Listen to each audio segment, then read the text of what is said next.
Од мөндөр суух тавтай морил би бол хөтлөгч инх бат. Хөтлөгч зандаа сүүлчийн өдөр нэвтрүүлгийн шинэ дугаарыг хүргэх гэж байна. Өнөөдрийн дугаарыг 5 тухайн дээд Тансаг Вилла Casa da Vinci болон ханиадны шинж тэмдгийн намдаагч Teraflow ивент итгэж байгаа. Нэвтрүүлэг та бүхэнд YouTube-ийн од мөндөр суугаар болон NTV телевизээр 83.3 107 хостолгооны од мөндөр радиогоор хүрч байна. За өдрийн зандаа. За өдрийн мэнд ба. За энэ түүх магадгүй дэлхийн философийн түүхэнд хамгийн алдартай мөн хамгийн эмгэнэлтэй явдал. Энэ бол жирийн нэгэн гүн ухаантны яллагдаж шийдгүүлсэн түүх биш. Харин альва нийгэм тэр чигтээ нэг асуулт тавихаас айж имээж тэгэд тийм босон цагт эрүүл саруул ухаан эрдэм мэдлэгч ялгаагүй шүүхээр орох болдгийн жишээ.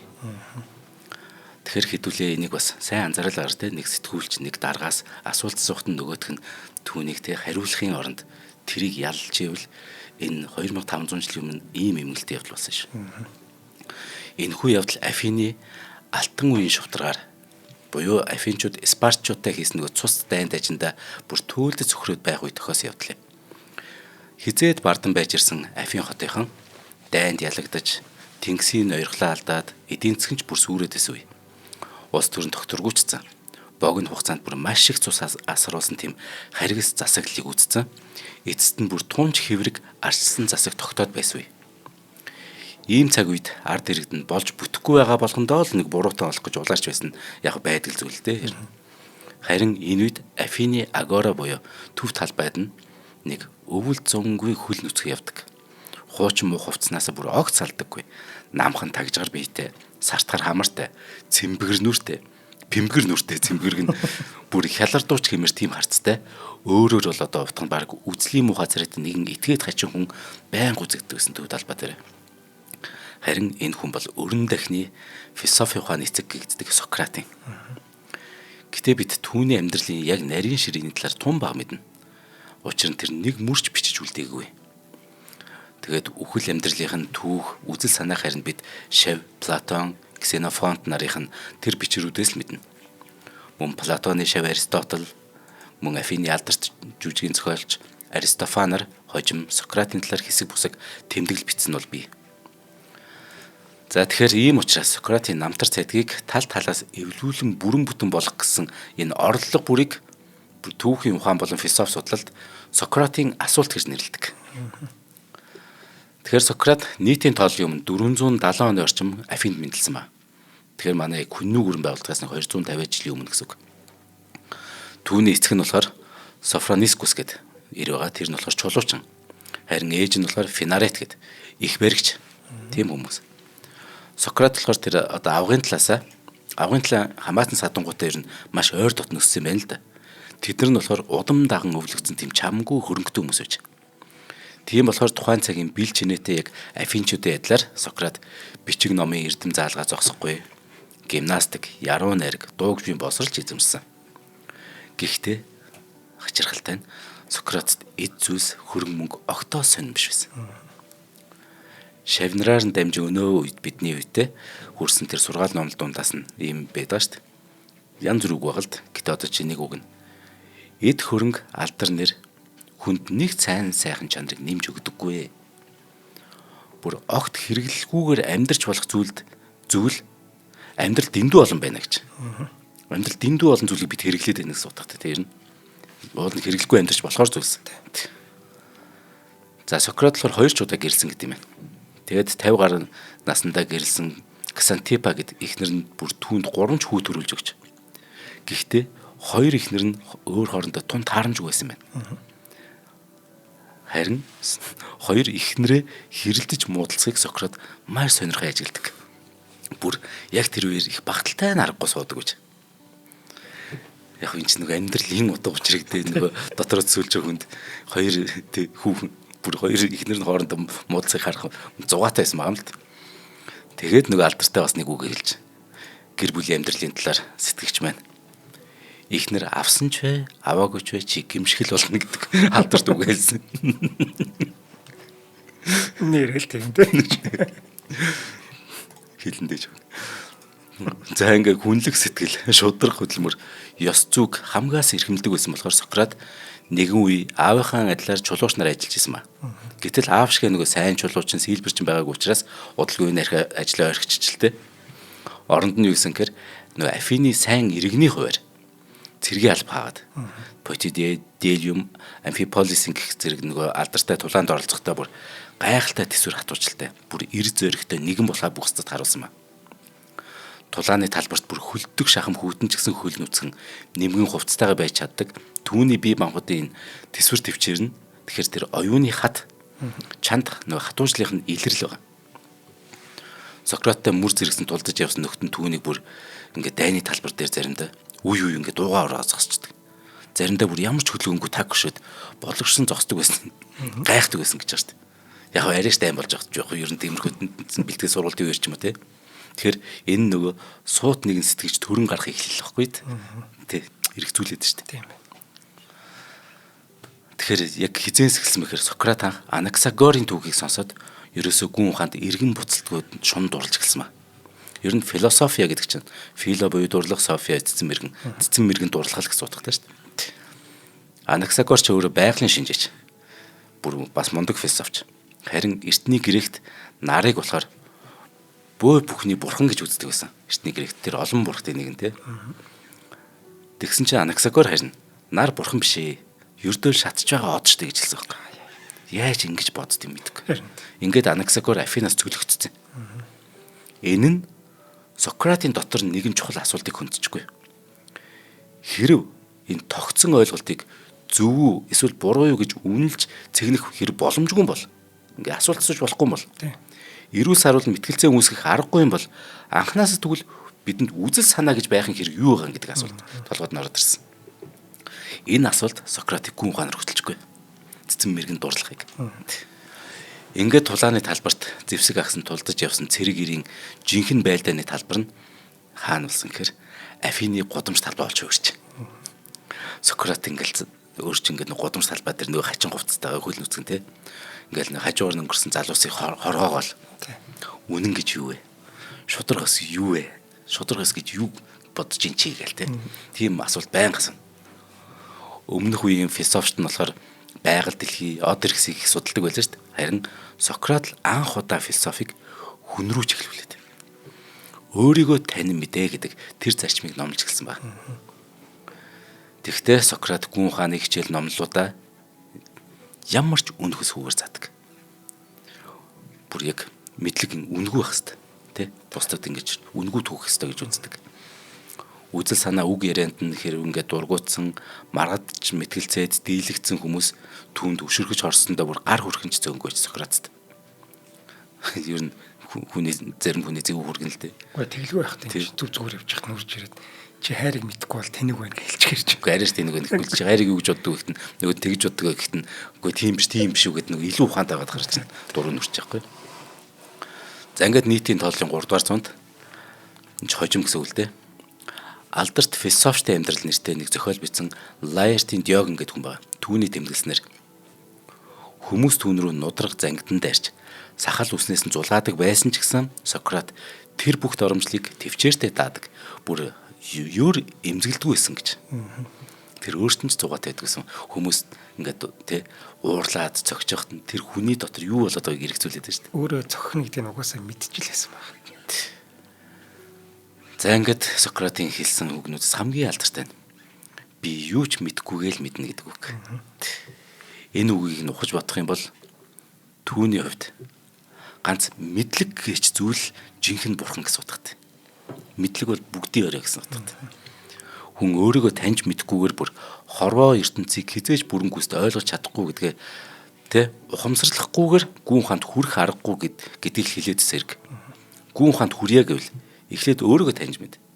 Тэгсний дараа чи хорвоо ертөнцийг бүрэнгүйст ойлгож эхэлнэ. Ингээд гүн ухаанд хүрнэ гэдэг утгатай. Харин цэц булаацалтах, мэтгэлцэх замаар эдв асуулт тавих аргаар хилцүүлэг үүсгэх гэсэн энэ арга нь цаашлаад мэдлэгэл бүхний дээд гэсэн үзэл нь хожмоо нөгөө шашингүй үзэлтэн гэгдээд залуусыг нөгөө буруу зүйлд уруу татсан хэмээгдээд буруутгадан улмаар цааслагдах сэжүүрэн болцсон байна. дээр дурдсанаас нөгөө Афин хот чинь Сократийн үед нийгэм улс төрийн үед маш дороодсон байлаа шүү дээ. Нийтийн тооллын өмнөх нөгөө 431 онд Афинчуудын нөгөө олон жил имэж түгшиж байсан тэр их дайн эхэлсэн. Пелопоннесийн дайн гэдэг түүхэнд үлдсэн энэ дайн бараг 30 жил үргэлжилсэн. Бүх Грекийн ер нь сүр хүчийг ихээхэн төлөвлөсөн. Зөвхөн Афинч энэ олон хот улсууд ер нь. Гэтэл дайн дайжинтай зэрэгцээд яаж хаад яг эхлэвгүй Афинд аимшиг тахалдагдсан. Хэдхэн жилийн өмнө ардсан засаг төрдөө ихтгэл төгс байсан. Баян чинэлэг, дээр нь бүр эрдэм босрлоо бусдад гайхуулан байсан Афины нийгэм ихэд бүр сэтгэл дундуур, хартай сэжигч, дээр нь үхэл хагцал, өвчин тахал үзнээсээ болоод бүр өмнөхөөсөө илүү мухар сүсгтэй тийм хот болж явсан. Нийгэм нь бүр. Харин дайн эхлэх үед 40 шахам настай байсан Сократ эргэн тойрон нөгөө ийхүү мухаар өөрчлөгдөн хувьсаж нийгмийн дороотхыг нүдээр үзэж биеэр мэдэрч ийсэн ба. Ингээд ихэнх гүн ухаантны адил улс төрөөс нөгөө ангид үч чадаагүй. Нөгөө философи маргаан мэтгэлцээ нь өөрийн ирэхгүй л нөгөө шударгаас тэ эрх мэдэл арслан дэглэмийн тэр сэдврүү хазааж ордог байхгүй. Ингээд Спарчуудтай дайдаж эхлэхдээ Афинчууд уг нь цэрэг армийн нэлээд өндөр босралтай маш нарийн стратегтэй ч байж. Хөдөө бууд нутгаа болохоор нөөц хангамжгүй эзгүй зэлүү шахам тэр чигээр нь орхиод зориуд бүх нөөцөө аваад тэгээ бүгд хотын хаан хэрэн бэхлэлтийн цаана орчдөг гэсэн юм. Харин дайснууд нь бэхлэлтийг сэтэлж чадахгүй байсараад өөртөө хангамжгүй болохын цагт нь тэгээд хүч хүйдээд гидэр ухардаг. Ийм тактиктэй. Энэ үнэхээр амжилттай хэрэгжижсэн тактиктэй. Гэтэл хотын бэхлэлтийн хаан хэрэм дотор хитрхи олон хүн нэг дор бөөгнөрсөнс болоод хот нэг ачаалаад ийлэх байлаа. Дээрээс нь халдварт өвчин дэгдлэхэд нөхцөл байдал дорхноо хүндэрнэ гэдгийг хинч тооцоолог баг. Тэгэд дайн хэлсний ердөө дараа жил нь яг ийм зүйл болсон. Тахал өвчин мянган Афинчуудын амийг аваад утсан шүү дээ. Энэ тахлаар чинь Афины алтан үеийн арслан засгийг үндэслэн байгуулагчдын нэг цэргийн нэр жанжин Перикл хүртэл наснах шүү дээ. Тэгэхээр энэ хүнд хэцүү үед барьц алдалгүй олон түмэн тусалж санаа сэтгэлийн засах үг хэлж байсан олонний танил цөөхөн хитгэн үйлсний нэг нь Сократ юм. За хоёул эвэн тэтгэгчтэй танилцуулах уу? За тий. За 5 дахь хүндэд Тансаг вилла Casa da Vinci өнөөдрийн дугаарыг эвэн тэтгэж байгаа. За бид NCD Group гэж мэднэ. За тэдний хэрэгжүүлж байсан төслүүдээс дурдах юм бол River Garden, Vega City, River Plaza, Garden City зэрэг ийм амжилттай төслүүдийг хэрэгжүүлсэн. За мөн эднийх маань Casa da Vinci гэж шинэ төсөл одоо хэрэгжүүлээд одоо 5 дахь жилдээ, 6 дахь жилдээ одоо орж байгаа юм байна. Энэ хотхон нь 2020 оноос хэрэгжиж байгаа бөгөөд өндөр зэрэглэлийн хаус болон вилла, кондо сууцнаас бүрдэх хотхны голдоо нийтийн эзэмшлийн амрах хэсэг, нуур болон ногоон байгууламж бүхий нэгдсэн төлөвлөлттэй ийм хотхон юм байна. За хаус хэсэг нь 2026 онд бүрэн хэмжээгээр ашиглалтанд орж дуусах юм байна. Үүний зэрэгцээ вилла, кондо төрлийн сууцнуудыг бас танилцуулж байгаа. Гэтэл ийш нь нөхчүүлээд. Амар гоё юм бэл. Харин тий. Чиний хараа өндөр нь заяа бүр болж байгаа. 3-аас 6.2 м өндөр таацтай гэж байгаа. Ямар гоё. Тэгэхээр одоо нөгөө нэг юу чинь багтах гээд байгаа хэвээр тийм. Харин тий. Яг тийм хүмүүс зүгээр сонсч ивэл маа од мөндөр нөгөө тий бүр 2 ч студиуд болохгүй бол бид бүр ингээд нэг студийг хүлээгээд ингээд тэрнээс болж маш их цаг алдаад. Тэгээ баг ингээд хаус ч юм уу хэрэг дүрээсчвэл их амар юм да гэд. Бид чинь 30 хэдүүл болохоор тий. Харин тий. Тэгээ бас өндөр таац бас бидэнд хэрэгтэй байгаа. Харин тий. Энэ Casa da Vinci болыг таарал. Тийм ээ тий. За кондо болон вилла нь айл бүрийн зочны өрөө урагшаа байгаль толтох юм харуулцтай юм байна. За маш өндөр таацтай 4-5 давхар сууц. За хамгийн гол нь Casa da Vinci төслийн үндсэн концепцийг алдагдуулахгүйгээр хаус хотхны зэрэглэлийг хിവэр хадгалж давхартаа зөвхөн 2 айлтай.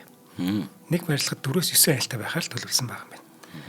За 260 м квадрат нэг давхар дуплекс вилла нь гаднаа хувийн хөтөлбөр газар, цэлгэр саруул террастай, за 6.2 м өндөр таацтай. Энэ гоё юм байна уу? Тийм ээ. 260 квадрат тэгэхээр 2 студент яг болох юм. Яг болно.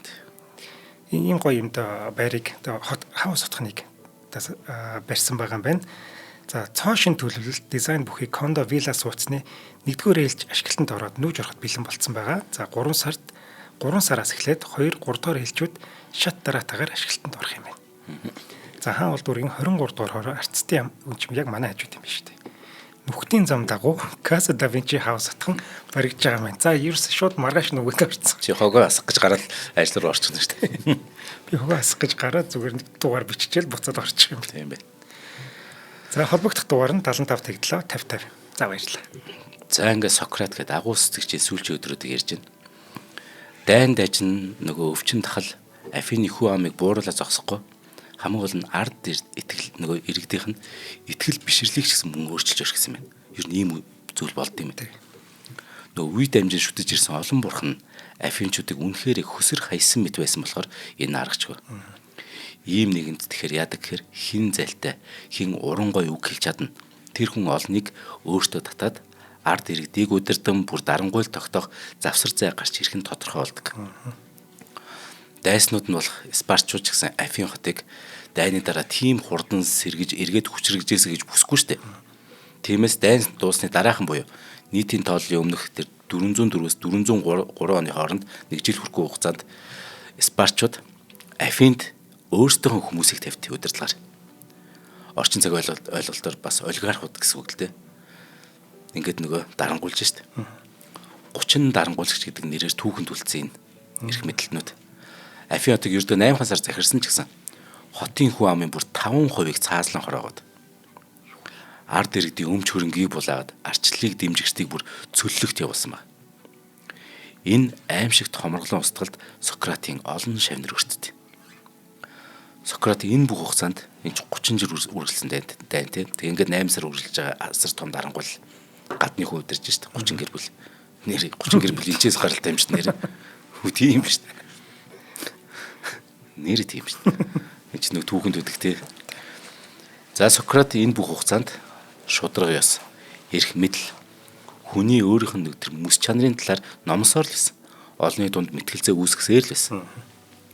Харин тэр 30 дарангуйлагчийн харигс тэглэмийн дараа тогтнож авсан Афины шин засаг төр энэ нөгөө уурсаж хэлгэнсэн, туйлдж ядарсан иргэдийн дэмжлэгийг олохын тулд болж өнгөрснөө бүхий л таагүй зүйлд хин нэг буруутгах, золигт гаргах хүний хайж эхэлсэн. Үүнд нь цаг үргэлж нөгөө юм бүхний талаар асуулт тавьж явдаг, бас эрх мэдэлтэй нэр үнэтэй хүмүүсийг жалгалгүй байнга л илдвийг шалгадаг те. Сократ яг таарчгүй. Ард иргэд түүнийг Афины ёс суртахууны хамгаалагч гэж үзэх болсон ба. Энэ шин засгийн эрх баригчид түүний нэр алдарт бас хорсон байх талтай. Мөн Пелопоннесийн дайны үеэр Афинчуудад хамгийн их гарц хохирол авчирсан тэмнэг Сицилийн гихтэх тулааныг удирдсан Афины жанжин байгаа юм л да. Алкивиад гэдэг. Энэ Сократын дотны сайн шав байж. Тэгтэл энэ нөгөө тулаан дээр бүдэрчгүй. Тэгээд мэдээж тэгэхээр ийм нөгөө Сократын дотны сайн шав байсан хүн маш чухал дайнд нөгөө ялагдсан. Тэгэхээр нөгөө гүн хаантыг үгүйхийг бас нэг шалтгаанч болж. Дайнд ялагдсан энэ хот улсынхан Сократ, Алкивиад хоёрын багш авийн барилгыг онцгойлон үүсэндээ Сократыг бүр 30 дарангуйлагчийн дэглэмийг дэмжигч байсан гэд гүтгэждэг байхгүй.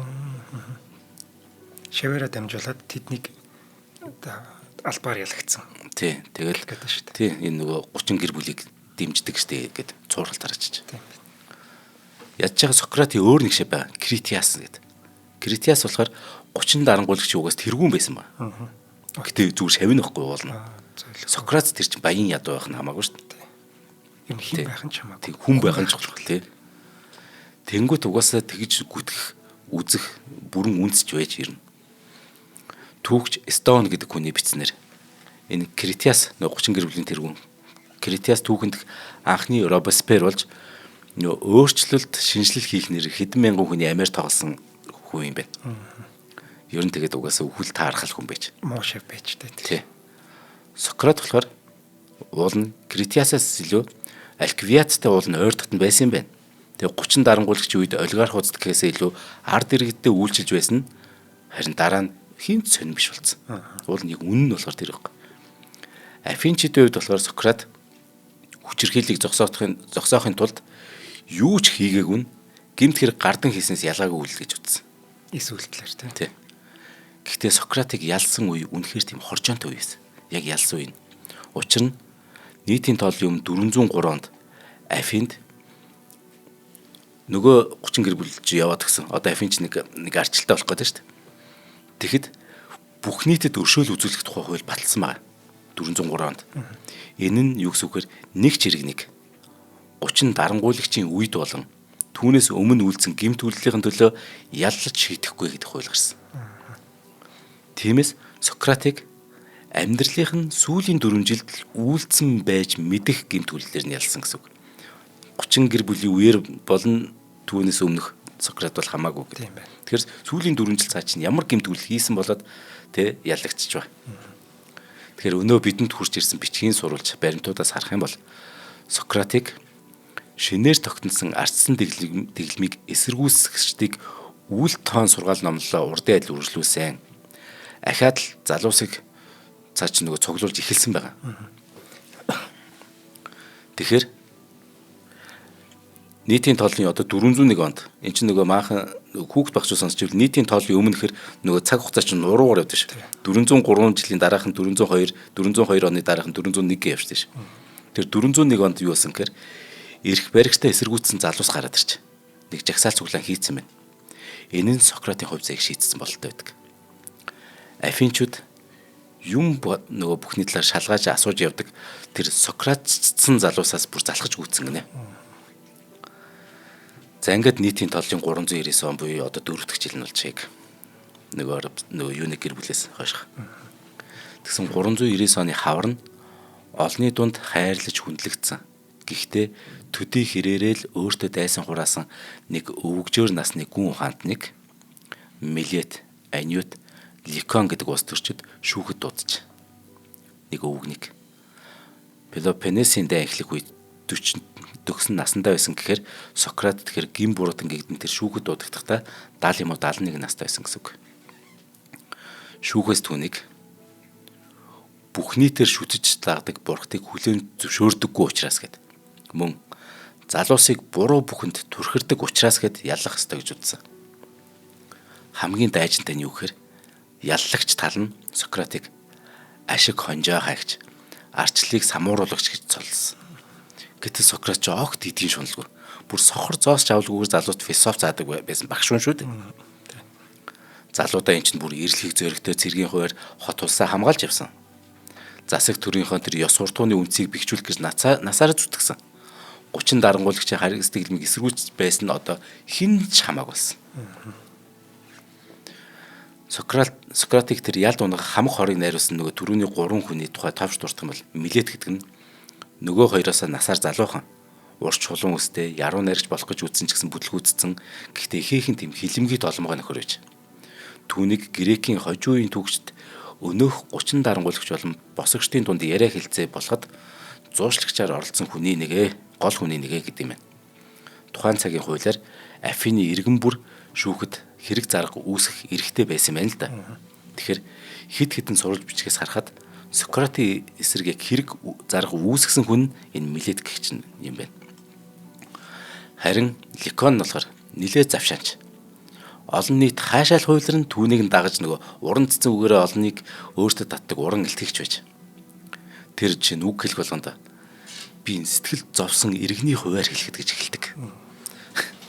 Maaхан их төстөөгөөс манай нэг хитэн тэ собомоботэ.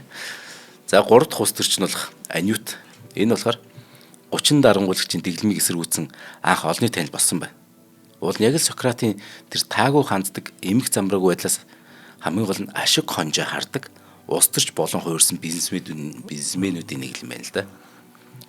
Тэгэхээр уул нь те нэг их орончоор гарч ирээл тэнгуүтэ цаашаа ашиг хонжоо хайдаг бизнесмен болсон. Гэтэ цаана улс төрч гэдэг нэртэй.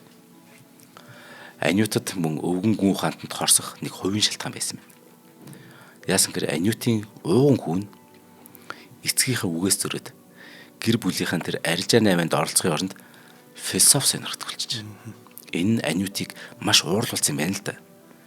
Тэгсэн чинь хүүн очиж бүр яг Грекийн алдар нэртэй олон гүн ухаантан байхад бүр очиж улс төрчдийг хамгийн ихээр шүүмжилдэг эд байдлыг юм чинээ тоодгүй Сократт яг шав орчиж.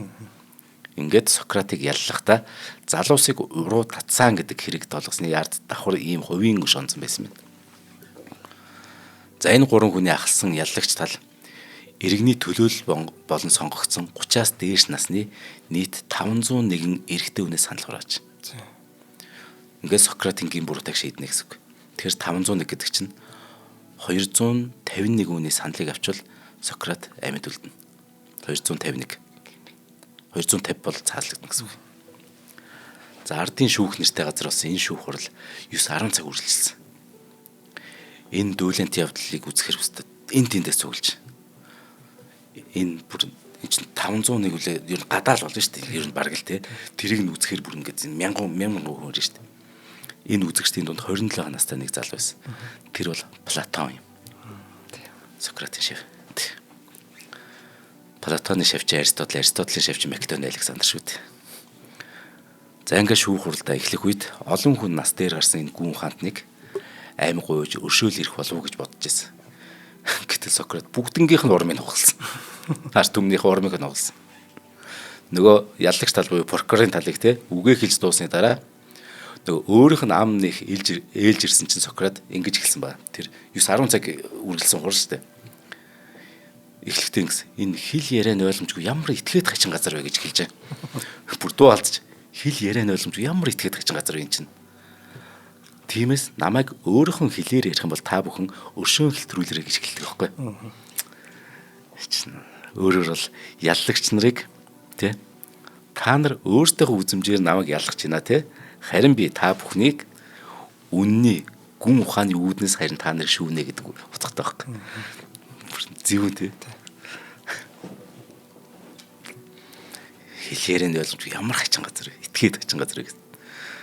За ингээд Сократ мөн өөрийг нөгөө бурхангүй үзэлтэн хэмээснийг бүр илэглэх маягтай дараах үгийг хэлдэг. Би бол бурхнаас энэ хотод илгээгдсэн морин хэдгэн юм шүү дээ. Морийг хатгаж сэрээдэг ялаа шиг би та бүхнийг унтаж орхио сэргийлж үргэлж асуултаар хатгаж байх би үүрэгтэй юм аа. Бурхан намайг ингэж томилсон.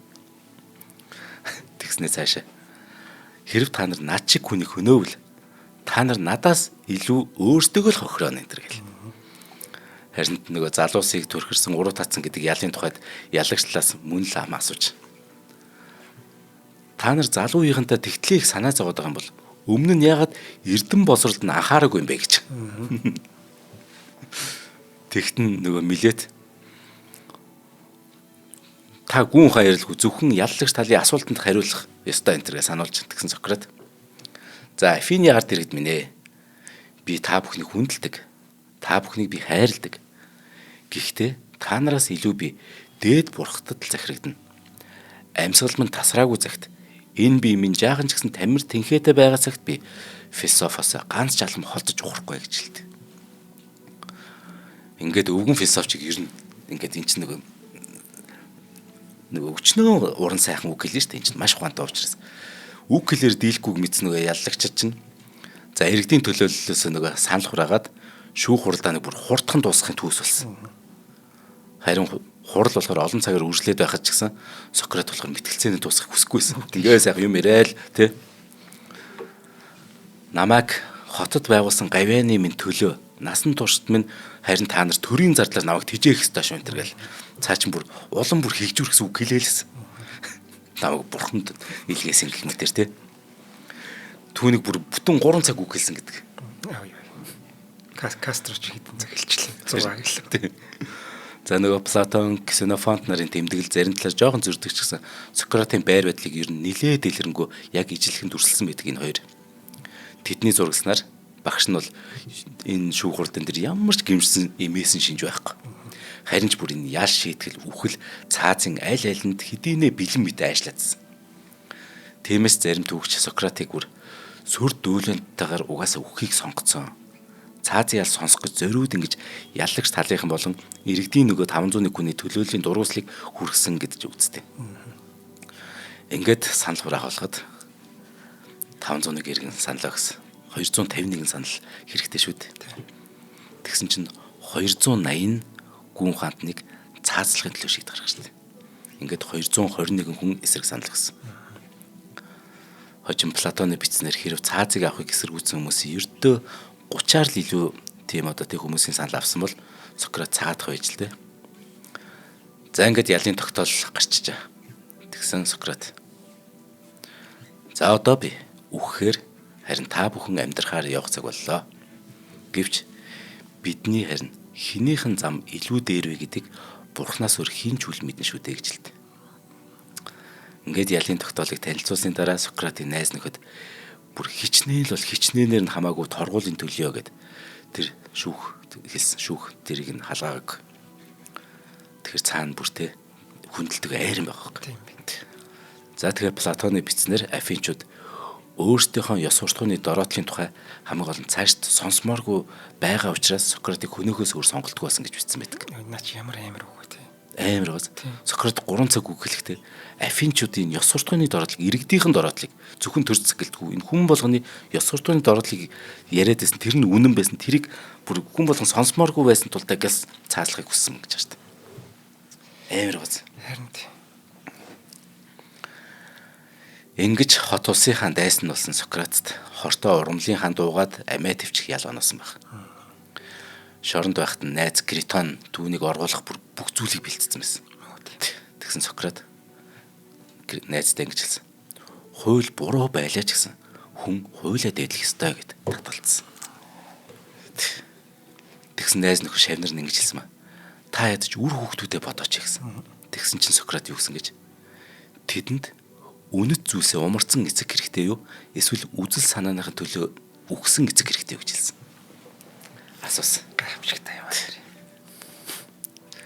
За ингээс сүүлчийн өдөр нэрхэд Сократ шавнырынхаа өмнө тайван суугаад сүнс болоод үхлийн дараах амьдралын тухай ингээ ярилцжаа.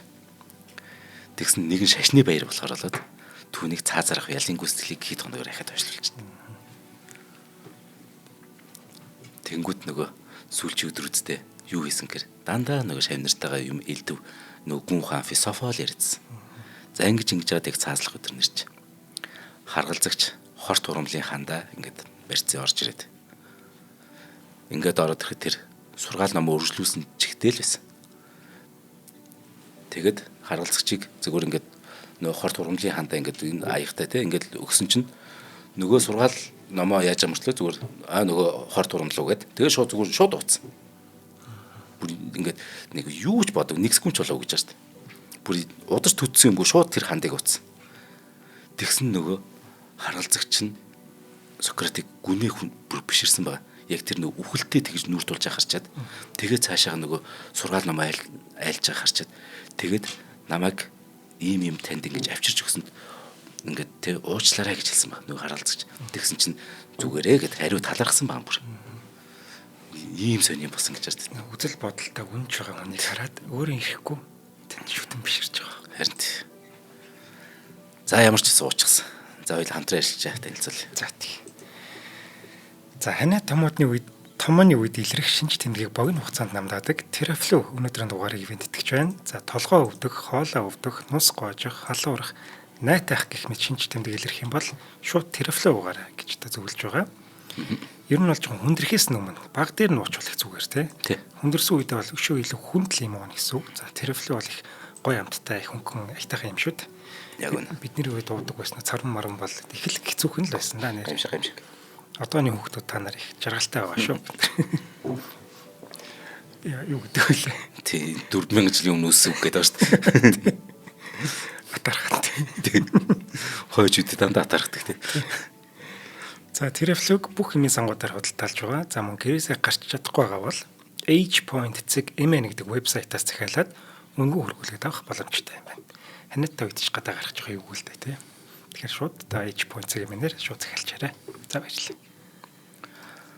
За ингээд насан турштай бүх насаараа штэ.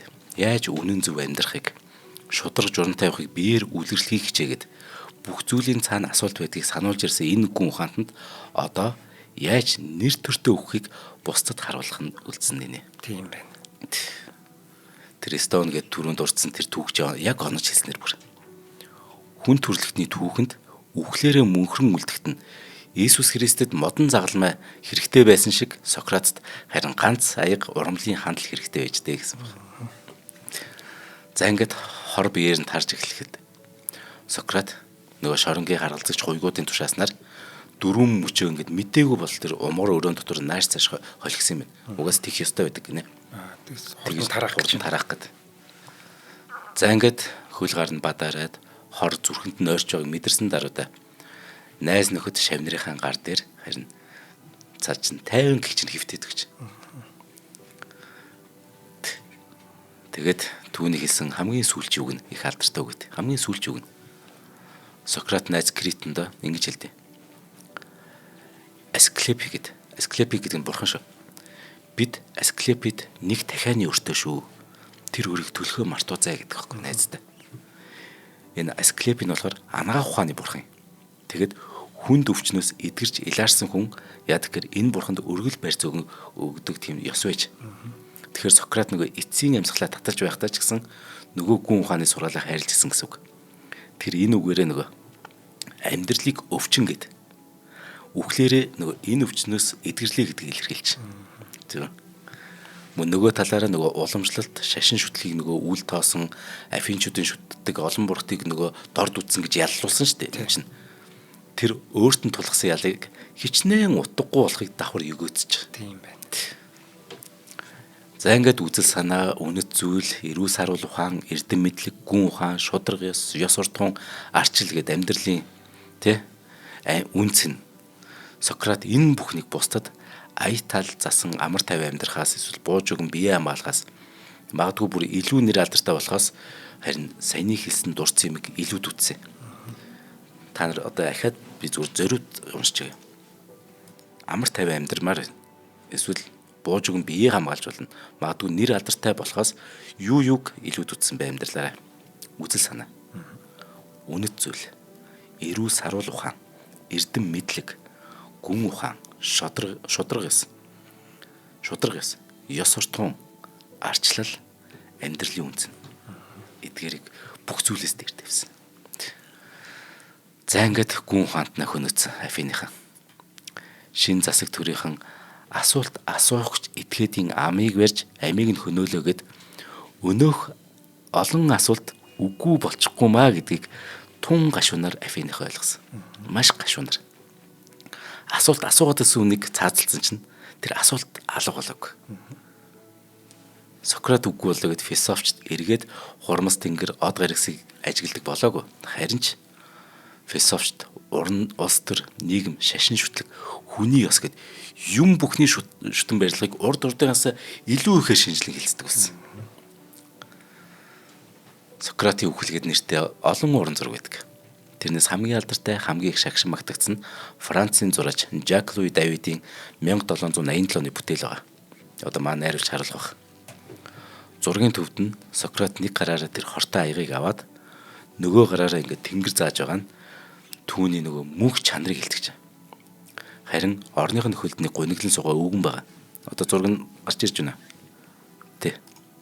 Тийм байна. Орныхон хөлдний гуниглан суугаа өвгөн. Тэр бол багшийнхаа үзэл санааг тээжүүлсэн Платон юм. Хэдийгээр бодит байдал дээр Платон багшаа цаазлагдах үед ердөө зэл залуухан 27 настай байсан ч гэсэн зураач түүнийг зориуд мэрэгэн өвгнөөр дүрсэлсэн багшийнхаа философийг хойжууд дамжуулах түүхэн үүргийг бэлэгдэж ингэж хөгшин хүнээр мэрэгэн өвгнөөр дүрсэлж. За ингээ Сократын үхэл хожим хойчин үе үеийн гүн ухаантуудад үнэхээр асар их нөлөө үзүүлсэн. Жишээ нь Платон гэхэд л багшийнхаа үхлээс үүдээд гүн ухаантан хаан хүн л төрийг удирдах ёстой хэмээсэн тийм төгс төгөлдөр засаг төрийн тухай онлоо боловсруулад арчлалын сул талыг чинь шүүмжилж байгаа. Арчлалын зүр сул талын. Стоицизм хожимын стоикууд яасан гэхээр Сократын нэр төртөөр тэр үхлээ сонгосон явдлыг хүний дотоод эрхчлөө сэтгэлийн хатуужлын бүр төөл гэж үзсэн. Мөн Сократын би юу ч мэдгүйгээл мэднэ гэдэг зарчим нь альваг сохроор дагалгүйгээр асуулт тавьж шалгааж байх хэрэгтэй гэдэг шүүмжлэл сэтгэлгээний үндэс болсон. За орчин үед бол сэтгэгчтэй түүнийг хувь хүн нийгмийнхаа эсрэг гэдэг одоо өөрийнхөө үнэтлөө зогсож чадсны бэлэгд гэж үнэлж ирсэн. Сократ бол гүн ухааныг өөрийнхөө үхлээр зөвхөн яриа бишээ. Харин амьдрах хэм маяг болгон хуургасан. Өөрийнхөө үхлээрээ түүнийг энэ зүгээр нэг яриад төдий байгаагүй шүү. Би 70 хүртэл худлаа яриаггүй шүү. 70 жил би яг энэ үнэн зөв амьдралын хэм маягийг та бүхэнд харуулсан шүү гэдэг үхлээрээ баталж харуулж. Үнний төлөө үхэж чаддаг байх ёстой гэсэн хамгийн өндөр босхийг тэр л тогтоож өгснээ дээр мөн диалог буюу энэ мэтгэлцээний арга барил нь өнөөдөр дэлхийн оюун санааны ертөнцийн амьд хэвээрэл байгаа шүү дээ. Сократ амьд харин тэр нөгөө 3 хинжлээ одоо нэрийг мартчихлаа дөө. Тий. Тэр гур амьд үлдээд нэрээ мартагд болж. Тий. Гэхдээ нэрээ 2400 жилийн өмнө энэ үйл явдал болж исэн байж тээ. Харин яд өөр хүүхдээ бодооч гэхэд тэдэнд үнэт зүйлсээ умарсан эцэг хэрэгтэй юу? Эсвэл үзэл санааныхын төлөө өгсөн эцэг хэрэгтэй юу гэдэг. Сократ уучлахгүй байгаад амин гуйсан бол үүдээ тэнч байх байсан баг. Гайхалтай. 10 жилд байхдаа 2-42 тэнцүү 6 гэдэг ном байдаг байсан шүү дээ. Тий. Суут 60 сэтгэгчлээ тий. Аяр зэнгаа. Тэрийг уншаалах бүр ертөнц нэгдэжвлээ. Тий. Хүүхдүүдийг ер нь яг тэр үед нэг философийн ч юм уу, нэг тийм хөнгөн ч юм уу тиймэрхүү юм уншуулад ер нь цаашд нь бэлдэж явах хэрэгтэй юм шиг байлаа. Тий. Маад яг гүн хааны хичээл нэг гоё ордог юм а тий. Уул нь яг өсвөр насвал хамгийн ихт нөгөө тань мэдхүүг бүр маш их асуулт асуудаг нас. Яг тэрэнд л ийм гоё юм бид нарт хэлсэн бол тий. Ялангуяа энэ ёс суртахууны талаар. Тэгээд би нэг камертон хамтлагт их дуртай шүү дээ. Тэгсэн чинь хоёр дахь цомгон дээр нөгөөлөхтэй ухаард гэдэг дууг сэлэнжийн мөвөөр хийчихгүй юу. Тэгсэн чинь тэнцээ бас бөөнгөө ухаан явж байгаа юм чинь. Харин тий. Тэгээд энэ бүр тэр урлаг гэдэг чинь бас тий хүнд ингэж бас өөрчилж чадчих байгаа байхгүй. Тий, одоо энэ 90-ад он 2000-ад оны үеийн яг нөгөө Хинтээ аймгийн чинь 10 жилийн гүн ухааны багш нь үнэхээр мондөг хүн байсан бол бидний хөгжил ямар байсан бол гэж солиорсон байна. За баярлалаа зандаа. За баярлалаа ба. За өнөөдрийн дугаарыг маань 5 дахь дээд Тансаг Вилла Casa da Vinci болон ханиадны шинж тэмдгийг намдагч Terraflow ивент тэтгэлээ. Нэвтрүүлэг та бүхэнд YouTube-ийн Од Мондөр суугаар болон NTV телевизээр 83.3 170 хэсэг дэлгэний Од Мондөр радиогоор хүрсэн. За дараагийн дугаараар уулзъя. За баярлалаа.